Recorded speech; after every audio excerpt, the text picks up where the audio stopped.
What if I told you that the first woman to govern an entire U.S. state got the job because nobody asked her if she wanted it? Stay with me, because by the end of this video, you'll discover how one woman's reluctant journey into politics shattered barriers and changed America forever. It's October 1924, and Nellie Tayloe Ross is living a nightmare. Her husband, William Bradford Ross, the governor of Wyoming, has just died suddenly from complications after an appendectomy. He was only 52 years old. Nellie is devastated. She's 48, a widow, and the mother of 4 sons. And then, just days after the funeral, something absolutely unexpected happens. The Democratic Party leaders come knocking on her door. They have a proposition. Actually, it's more like a plan they've already set in motion. Mrs. Ross, they say, we've nominated you to run for governor. The election is in 3 weeks. Nellie is stunned. She hasn't asked for this. She's never run for office. She's never even particularly wanted to be in politics. But here's the thing about Nellie Tayloe Ross. When duty calls, she answers.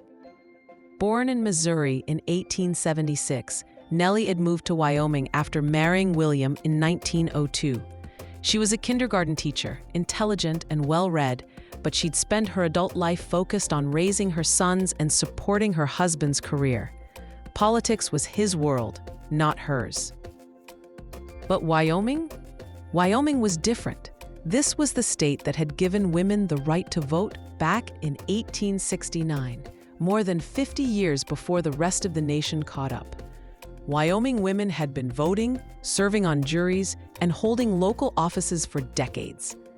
The idea of a woman governor wasn't as shocking here as it would have been almost anywhere else. So Nellie makes a decision. She won't campaign. She won't give speeches. She's in mourning, and she believes the people of Wyoming will understand. Instead, she lets her late husband's record speak for itself. She runs on his legacy of honest government and support for working families. November 4th, 1924, Election Day, and history is about to be made. The results come in. Nellie Tayloe Ross wins by more than 8,000 votes. She's going to be the governor for days. Nellie Tayloe Ross became Wyoming's governor. But here's where the story gets even more interesting. On the same day in Texas, another woman, Miriam Ma Ferguson, also won her gubernatorial race. 2 women governors were elected on the same day, but Nellie's inauguration is scheduled for January 5th, 1925. Ma Ferguson's inauguration? January 20th. In just 15, the first woman governor in United States history. January 5th, 1925. The day arrives. Nellie stands before a packed chamber in Cheyenne. She places her hand on the Bible and takes the oath of office. Reporters from across the nation are there. Camera flash. This is front-page news everywhere. And then Nellie gets to work. She doesn't waste time celebrating or basking in her historic achievement. She rolls up her sleeves and governs. She pushes for tax reform. She works to protect Wyoming's natural resources. She advocates for prohibition enforcement, which was popular in Wyoming at the time. She fights for banking regulations to protect everyday people. Her approach is practical, no-nonsense, and deeply respectful of the responsibility she's been given. She doesn't see herself as a symbol. She sees herself as a public servant doing a job. But here's what makes Nellie's story so compelling. She lost her re-election bid in 1926. The voters choose someone else. And you know what Nellie does? She accepts it with grace. She doesn't complain. She doesn't claim the system was rigged. She returns to private life. But her story doesn't end there, not even close. In 1933, President Franklin D. Roosevelt appointed Nellie to be the director of the United States Mint. Once again, she's the first woman ever to hold this position. And she doesn't just keep it for a few years. She served for 20 years until 1953, under 5 different presidents. As Mint Director, Nellie oversees the production of billions of coins. She modernizes operations. She ensures quality control. During World War II, She helped coordinate the production of metal for the war effort. She becomes one of the longest-serving Treasury officials in American history. Think about what this means. A woman who never asked for political power.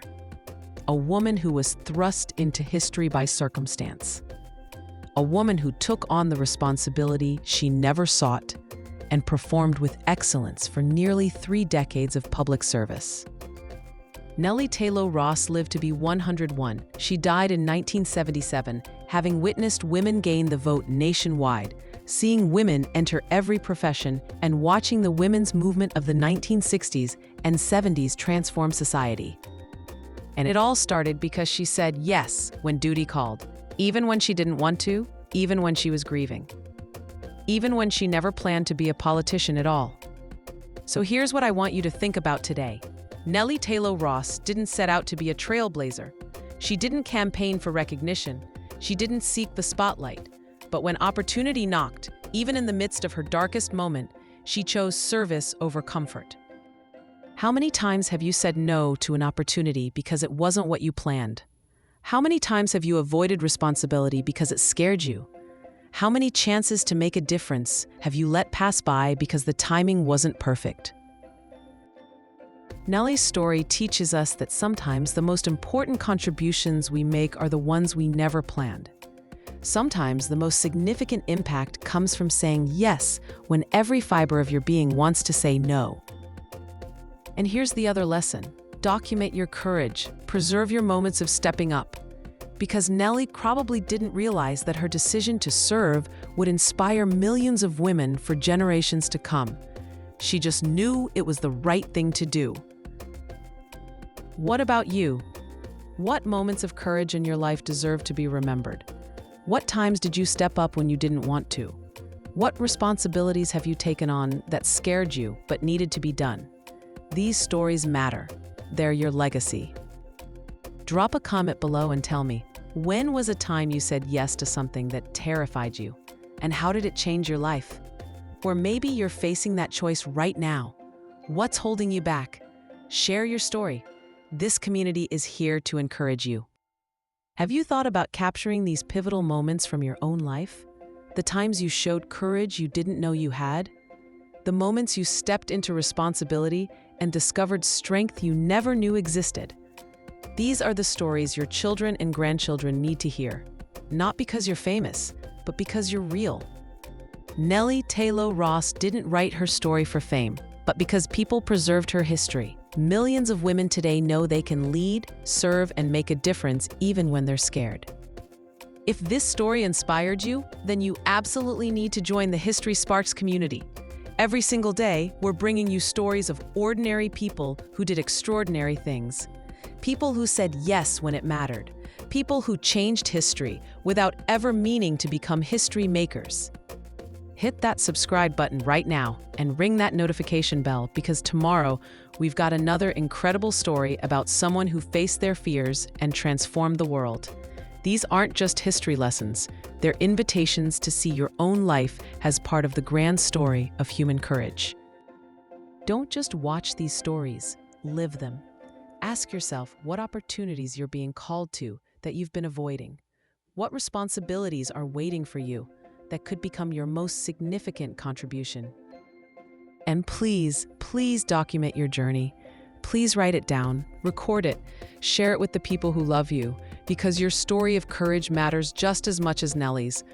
You might not become a governor or run the U.S. Mint, but you have the power to inspire the people in your world, and that's everything. Share your courage stories in the comments. Tell me about the yes that changed your life. Tell me about the responsibility that terrified you but made you stronger. Let's celebrate each other's bravery right here, right now. I'll see you tomorrow with another story that'll remind you that history isn't just about famous people. It's about the courage to say yes when it matters. Until then, keep sparking those moments of bravery. Keep stepping up. Keep becoming the person your story needs you to be.